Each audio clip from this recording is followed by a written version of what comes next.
Welcome to another episode of the Peak Potential Success Show. My name is Fong. I'm an entrepreneur, business strategist, real estate investor, speaker, and also best-selling author. And every single day, I help others unlock the potentials and guide them to succeed. Today on the show, we have a great guest. In fact, this is somebody I've met a long, long time ago. She was one of those people that kind of started off my path into real estate and investments. I learned a great deal from her. I was able to attend a few of her courses, heard her speak, and just got so much great value from what she was teaching that I've applied it to this very day all the time. So I'm very, very excited to have her here. When it comes to real estate and business, she's always said, go big or go home. And she absolutely did that within her very first year of real estate investing. In fact, she got from zero to over 96 units of real estate within that first year and never, ever looked back. She's taken that knowledge and coached and mentored a lot of her clients towards great success and also into the Hall of Fames of Excellence and so much more. Everything from lease options to wholesale to much, much more. When it comes to real estate, she's probably been there, done that, and become very, very successful in it, both in the States and Canada. So please welcome real estate investor, business consultant, Ms. Shelley Hagen. Great. Thank you so much, Fong. That was a great intro. It's so wonderful to be here with you today. Fong and I have known each other for a long time, his wife, Jessica, and they've now introduced, somebody new to their family, little Kate. And so I haven't seen them for a little while, with COVID and all kinds of things happening, but I'm just, it's really great to be here. I've been following what you've been doing with your show, and I just think you're doing a great job. So Well, thank you awesome. for the opportunity. Hey, thank you very much for your time and for following for us this long because it's always nice to reconnect and always nice to see your content go up because like I said, I've learned a lot from you and I still learn a lot from you. Now, the thing is, I want to know your origin story. What got you to where you are today? That's you have to think back a little while because I've been doing this for a while. But when I first got the inkling to do this, I was working at the phone company and I had moved from one city to the other and I was looking for an investment property because I thought I needed to get a house with a basement suite and I could start getting some extra income into the property and so I started working on that and lo and behold, the phone company offered a severance package. And so that was back in 2000. And I found out through the grapevine that one of my friends at the phone company was also leaving. And her and I sat down and kind of went, what are you going to do? Life after, SaskTel was the company I worked for in Saskatchewan. And so the two of us sat down and found out that we both had an interest in real estate investing. And at the time, we were both managing call centers for customer service and sales. And so we decided we would, take the knowledge we had and go off and see what we can do. We did understand that there's a value in getting education to help yourself. And we felt if we got a little bit of education, we probably could move faster in this business. So we looked out and we found some training. We went through the training together and went, after the first day of the training, kind of looked at each other, high-fived and went, we can do this. This is not rocket science. We knew we could figure it out. And so we then, left our jobs at the phone company and off we went. And we took a little bit of time off on a vacation and came back and just hit the ground running. We just went, okay, we had very, good income jobs. We still had bills that had to be paid. We needed to get some income coming in pretty quick. And so we decided to do what we could to get some rental income properties. And as you said, Fong, we just, kind of focused on what we needed to do. And we went out and we ended up buying 96 properties the first year, 48 in Regina and 48 in Gatineau, Quebec. And that was just through our network of people that we had met through some of the training that had connections in Gatineau. We got plugged in with this team down there. And at one point in time, I think we were partnershiped in 150 units there. We owned some on our own, and then we had joint ventures with other people. And we still had property in Regina. And then we decided we wanted to start investing in the US.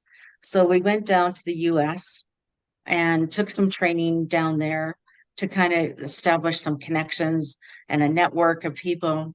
And we just started working initially in Texas, and then we went to Phoenix. So my business partner, Carol McConaughey, who I started this little adventure in real estate with, actually lives in Phoenix at this point in time. So we invest on both sides of the border. We do stuff together, we do stuff separate. And so I've invested in Detroit, Vegas, Phoenix at this particular point in time. I looked into many different markets over the years, but now, we predominantly invest in Western Canada and Western, kind of United States, predominantly in Phoenix. And so over the years, we've done just a wide different variety of things. So we started with rentals, and then we realized pretty quickly we could get very affordable properties in Regina at the time. Regina was one of the, lowest priced markets in Canada at that time. And we had people from Ontario and BC that were really interested in getting into investment property, and they could buy so many more properties in Saskatchewan. So we started wholesaling deals to people we know. We had a team, and we started doing that. And then from there, we went into rent to owns, and we did fix and flips and joint venture partners. Once we got to 96 units, we kind of hit the glass ceiling, right? Only had so much credit and so much money you could do things. We did majority of our deals with no money down, like a vendor take back, creative seller financing deals. And then we started doing a little bit of private lending. And I decided to move to Regina. Carol decided to move to Phoenix. And we just expanded into other provinces and states kind of from there. And so we still work together. Carol's like my sister from another mister. Well, she's one of my best friends, which turned out really well. I think we're probably an anomaly for a partnership. We've been partners for like 20 years, and we still like each other and get along with each other, which, not all partners can say that. Something happens along the way. But it's been a great experience, and I've just met so many people, like we were talking about before we started recording. Along the way, you just never know, right, Fong? Exactly. Who you're going to meet from one day to the next. I was going to ask a real estate question right after this introduction here, but you talked about the relationship, and wow, that's a long-term relationship with your partner there. What's that key? What's the secret to keeping that going for so many years, over 2 decades now? Well, I guess part of it is mutual respect. We knew each other before. We were friends before we got into this business. Part of the whole reason when we first left the phone company, we went on vacation together down to the South Pacific, and we're gone for quite a long time.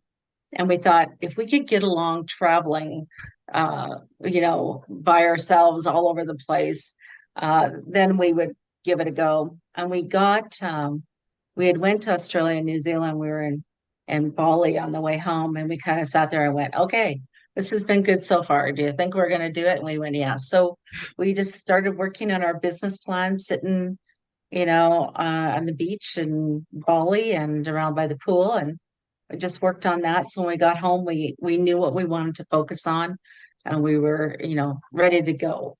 And so I think that's probably been the foundation of why we've been successful as a partnership, is because we still like and respect each other. And we're very different people.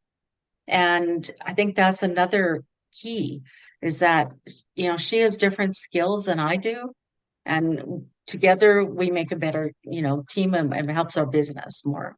I'm going to keep that in mind. So next time I'm considering a partnership with somebody, was, okay, before we get into a partnership, let's go travel. Yeah, exactly. Go on vacation. And we had, rented a car and drove all over Australia and New Zealand.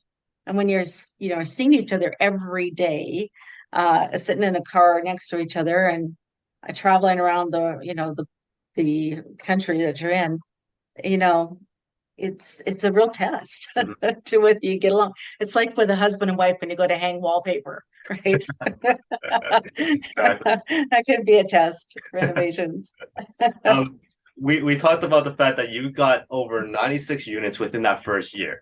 Now we're saying a year, but really a lot of those properties probably came in the back half of that because it took you some time to get the very first property. How long did it take you to get Yes. that very first property? Well, that's a very good question because we got home and went out, and the first day we went through some publications and we found a package of houses that was for sale. And we thought, well, hey, one house or 10, what, who cares? So we went out and we looked at this package of houses. Well, it was interesting. So let me tell you, there was 10 houses in a package for under $200,000. Ooh. So you can tell that these were not necessarily your A type property, right? And we get there, some of them are like leaning and all kinds of stuff. And we went, okay, well, that was a learning experience that first day.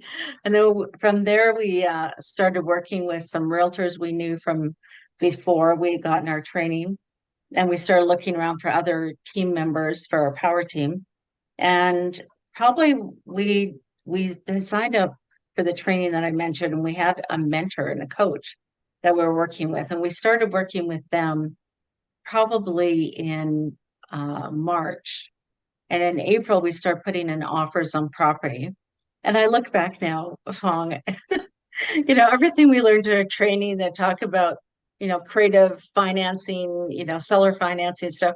We put these offers in, they had all these conditions. We were asking for the moon. And unfortunately, they didn't accept our offer. Shocking Ooh. when I look back now. But we did get an offer accepted. And when our mentor came, he helped us work through the process. And when the mentor came to Regina to do our mentorship, we actually closed on our first property. So we had taken our training in November, we're done our jobs in December, went away for 3 months, and came back. And by May, early May, we were already closing on our first property. Well, But we'd put in offers on umpteen. And what we probably our biggest success actually following was we didn't have any money. We each put a couple $1,000s in for startup, but we had good credit. And we each had our own home, and Carol lived at Regina Beach and I lived in Regina. And so we had the ability to get financing. And so when our mentor came, we had met these two brothers and they wanted to sell packages of houses. Now, some of their houses were kind of crappy, but we went through and cherry picked the ones that we wanted, and we ended up buying next a package was a package of 10 houses. well, So we went from one house to like a package of 10 in our second deal. And we kind of looked at each other and went, oh my gosh, what are we doing here? And we ended up buying 20 houses from them. And we met this really creative realtor. And through our attorney, we met a private lender who had been an investor for years. And through this other creative investor and through this creative realtor, we got all these other packages. So we bought one house here and there on MLS, but we bought probably good half of those properties, if not more, in packages. mhm. So I always say to my clients, don't be afraid when you see those kind of deals and you're just getting started. Or even if you've been doing it for a while and you're only buying one house at a time, sometimes it's easier to buy a package of houses to go get financing. It's sometimes easier to get seller financing because now they're losing 10 houses, they're losing 10 income sources. We'll see if there's a way that I can provide them with income and I'll deal with the tenants and the toilets. They don't have to. Mhm. And so that's a really good strategy, I think, especially when you find investors that are getting ready to retire, the kids don't want the business, and they don't really have another retirement program because they have this real estate. That could be a way to help them get passive income into the retirement through that. So we just kept doing that over and over and over again. And when we went to Quebec, we started buying packages of houses there as well. And we bought multi-unit properties down there. We just found a really creative broker and a mortgage broker and a realtor who were able to put us in front of a bunch of investors who were willing to do seller financing. So we ended up buying all this property, getting our own financing plus seller financing. Sounds like you're going to Costco to buy property. I know it's like Buying it in going to bulk. buy yeah, go buy a whole big thing of, tomato soup. Let's go buy houses. And so when we first went to meet with our lawyer, and we interviewed 3 or 4 lawyers to figure out which one would work the best for us. And we ended up working with this one firm in Regina. And I think the guy, we were sitting there, we're talking about it, and we had our one property under contract and we needed a lawyer to close it. And we'd given ourselves 30 days because we didn't know the process. We wanted to give ourselves some time. And so we're sitting with him and he goes, well, how many, properties do you think you're going to do? And we looked at each other and went, probably 100. And he went, okay. And I'm sure after we left, he probably thought, who are those girls, right? And then 6 months later, we're sitting there and we go in to sign. We were buying like 10 houses, 6 to 10 houses a month in Regina. Plus, we were doing all this stuff, and with notary getting things notarized and faxing back and forth to Quebec because we didn't fly out for every closing. And so at the end of the year, we're sitting in his office and we got literally this big stack of, mortgage documents and for whatever for the closing. And we would start on this side and pass it along and sign everything and have it end at this side. And he goes, I really didn't expect you girls to buy this many. And I go, well, okay, this is just in Regina. And I said, we're also buying the same amount in Quebec. And I'm sure he just never, ever thought that we would do that. Never thought we'd do it. And so it's crazy. You just never know. You never know. Was there at any point in time when somebody came up to you and goes, you know what, this 10 properties, I just think about it. Just hold off on it. Don't jump into it right away. I think it's too fast, too soon. And what did you do? What did you say to those people who said don't do it?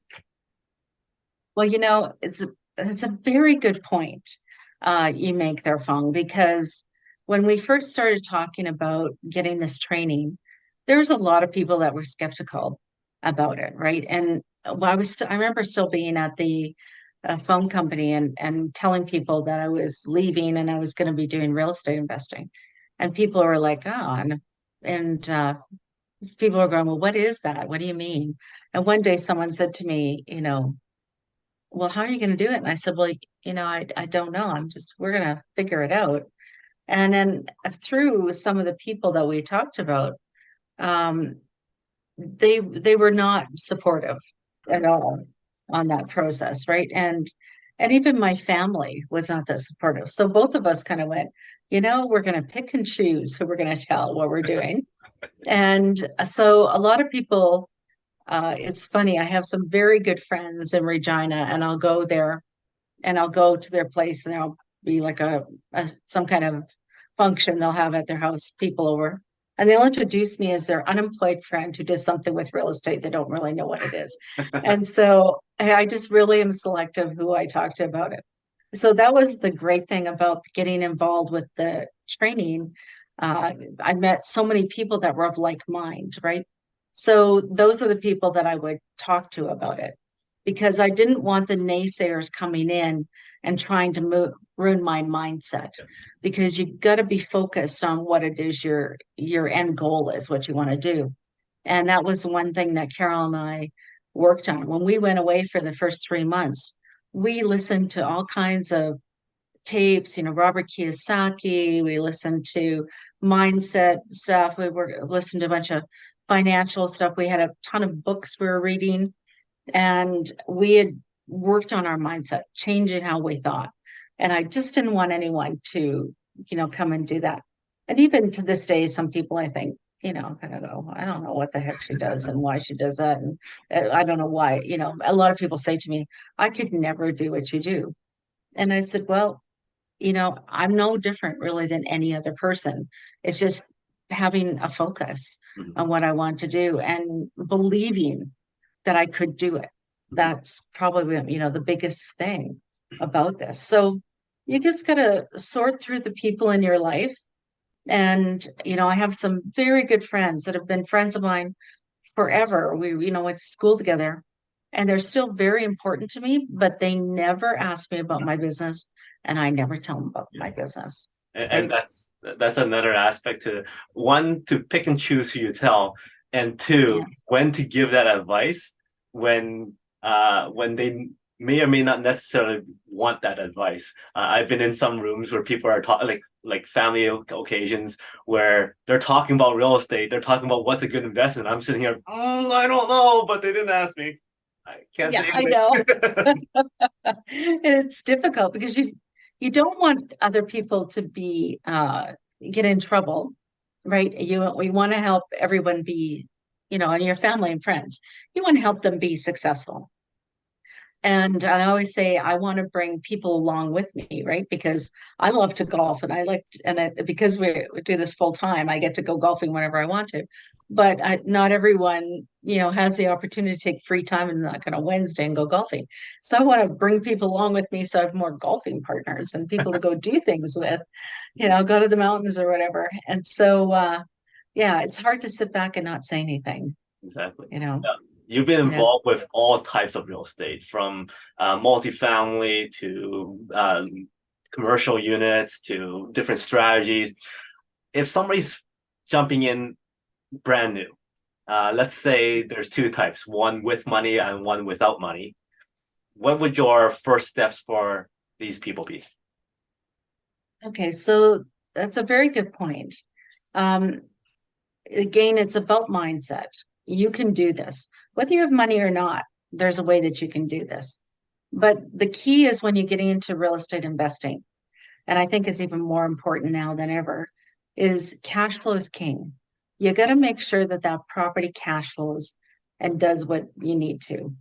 And you also need to be aware of that there's a cycle in real estate, and that cycle comes and goes in a 7 to 10 year period. And don't get freaked out if the market all of a sudden goes down. You want to get good, solid properties that cash flow well and ride it out, right? Don't panic, don't sell off everything, just because you think, the world is ending. And it's not. It'll, that time will pass and it'll get back to the good cycle, part of the cycle.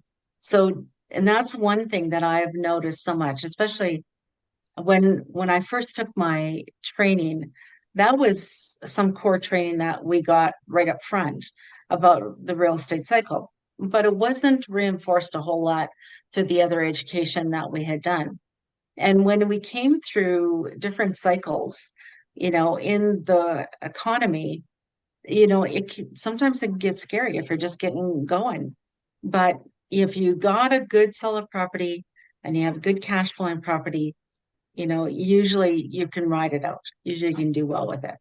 And I found a lot of people over the years when we had, the financial crash back in 2007 and 2008. 2007 in Alberta, where we live, we had actually a little of a downturn in the economy before the global financial crisis. And so many people had not paid attention or didn't know about the real estate cycle. They just thought this appreciation was going to go on forever, and they over leveraged themselves and did, some things that got them in trouble. And so just, be cautious with that. Get some good advice. Talk to other people that you know are investors and, get some advice before you make those rash decisions going forward because stuff happens. The market goes up and down. How many cycles have we been through? You've been doing this for what, 12, 13 years or whatever now? It goes up and down. There's all kinds of things that happen, and you're still hanging in there. So Yeah. am I. So, yeah, It has its fun times and some stressful times, but yeah, it always works out in the end. And as long as you surround yourself with those people that you can bounce ideas off of, you can't yes. go wrong. Now, you mentioned Exactly. before that one, you never know what's going to happen, kind of, and two, when we were talking before we started this recording, the opportunities and the stuff that you start getting exposed to when it comes to outside of real estate. What are you doing now? Like, I know you're not just doing real estate; you're doing so much other things that you've applied the knowledge and the mindset that you got from real estate into it. And the reason why I want to bring this up is lots of people are like, oh, I don't know if real estate's for me and I don't know what's out there. Well, start with real estate, see what you get out of it, Yes. and see who you get introduced to. And you never know. Right. And that's the one thing that I've noticed in following your success, Fong, is that you have a very diverse amount of people that come on your interviews. And that's what happens in life, right? We started out in Regina, Saskatchewan, doing real estate, but then I would decide to move to different locations. Now you get to meet a whole different group of people that are investors. Because of course, I look for the people that are investors. And then I got to be a mortgage broker. And I was introduced to a whole different side of business because people now are looking for money. And I started doing project financing, which wasn't all related to real estate. And just through those introductions, one thing led to another, and I started getting into commodities. And what I realized pretty quickly is I had a pretty big database in North America. I had a lot of people in Canada, but I started to meet a lot of people in the US. And people started calling me because they knew I knew a lot of people. And I realized I was now becoming a connector. So people call, looking for something, right? They want to, just like we were talking about earlier, they might want to mention to me that they want to write a book. I go, oh, I know Fong. Fong helps people write their books. So I would make an introduction. And so that's kind of how life happens. You never know from one day to the next what's going to come in the door, right? And I always say when the phone's ringing, that's business calling. You just don't know what it's calling about. And through my connections, I now have an extremely large database of people outside of North America. I do business in Europe and Africa through some of the things that I do. So I wholesale every day. I started out, understood my wholesale philosophy and strategies through real estate, but I've now taken those strategies and that information I've learned, and I now apply it to many different things. So I wholesale financial instruments, I wholesale commodities, just because of the network that I have. So as you're building your business, keep that in mind. You want to still keep focused on what your primary core thing is, because there's always a new shiny object, so you got to be careful with them. And you never know who you're going to meet and where that's going to take you, Mhm. and what those opportunities are going to be. Because yeah, when I first got started, if someone would told me that I'd be doing what I'm doing today, I would never have believed them. But over time, life changes and your network evolves and your knowledge evolves. Mhm. Now, you're successful in a lot of different areas, and as you mentioned, you look into many different types of opportunities. Now, has there been a situation where you go, wow, this opportunity is amazing. I'm going to go through with it. You work on it, you work on it, work on it. And then all of a sudden you go, wait a minute, this isn't working. And Right. you had to kind of go, you know what? I have to cut that cord. At what point in that journey, or what has to happen for you to go, you know what? This isn't worth it. So very good question, because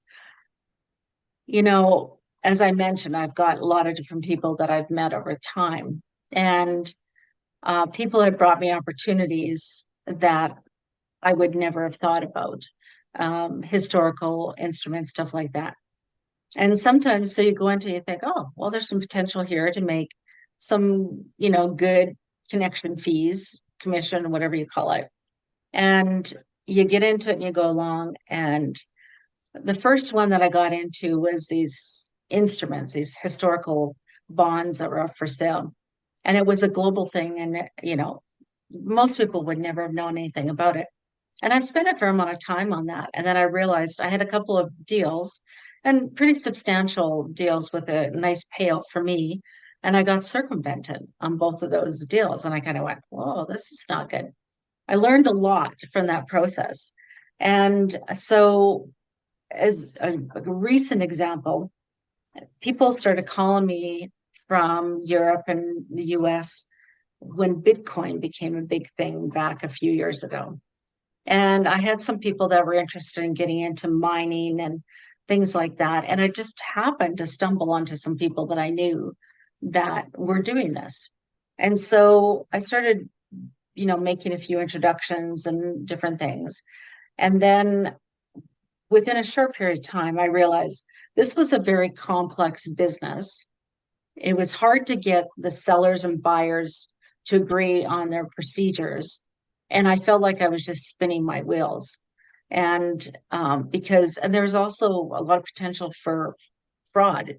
It's pretty risky when you're transferring Bitcoin from one wallet to the other and trusting how that process is going to work. And so I worked on several deals, and I had a couple people that were really, phoning me all the time about it. And then I realized, I had a lot more stuff going on with real estate. I may not make as big a paydays, but I knew that they were paydays that I could be made, right? The wholesaling, fix and flips, rentals, whatever. So I kind of went, my core business was that, and I was evolving into being more private lending. And so I just decided no. And so I still get people. In fact, a really good friend of mine sent me a request this week. And I said, as you know, I don't do this business, but I do know people that do it. And so I said, I'll make an introduction. I said, but don't drag me into this thing because I'm not doing it. I just have like stuck a stake in the sand and like, no, I'm not doing this Bitcoin stuff. And we're talking about people that'll buy, $900 million worth of Bitcoin. It's not, going in trading, buying your little, things through some exchange. A lot of people are very successful with it. Certainly it's totally up to you. So I'm meaning more on the larger scale on that. So no, you just gotta figure out, stick to your knitting is an old saying, and figure out what your core is and how does this fit with your core business. And if it doesn't, then move on. And I make notes, when people are looking for things or people are doing something, I'll put in your contact, for example, in my contact list, in the notes portion, I'll put, Fong does Bitcoin. And I'll just do a general search and go, oh, yeah, Fong does Bitcoin. I'll connect them up to my friend Tim. And they can go off and do and just give me a referral fee. It doesn't have to be a huge amount, just for making the connection. Because it's important to monetize your network in your database, right? That's why we make these connections, all of us, because we want at some point in time to have some kind of financial benefit of doing that, but also to have the relationship as well. Great advice there. Our time has gone by very, very fast. So I have one more formal question for you, and then five quick rapid fire stuff. So the last formal question is, you're on the world stage. You could share one message to the world. It could be in any area of your life. What's that one message that you want everybody to remember Shelley for? Okay, well, that's very good. The thing that I would say is that you got to believe in yourself, and you got to believe that you can do it, because you can. If you believe in your head and your heart that you can do whatever it is that you decide you want to do, you'll do it. So keep that in mind. And if there's people around you that are negative naysayers and don't support what you're doing, find the people that do support you and build your team around them. You don't have to throw everyone else out of your life, but be focused on, you can do it. Great. Mindset's important. Awesome. Okay, 5 quick questions. Stranded on a deserted island, one food to eat for the rest of your life, no consequence. One food to eat for the rest of my life. Well, it wouldn't be coconut because I don't like coconut. But maybe I don't know. One food to eat. That's a great question.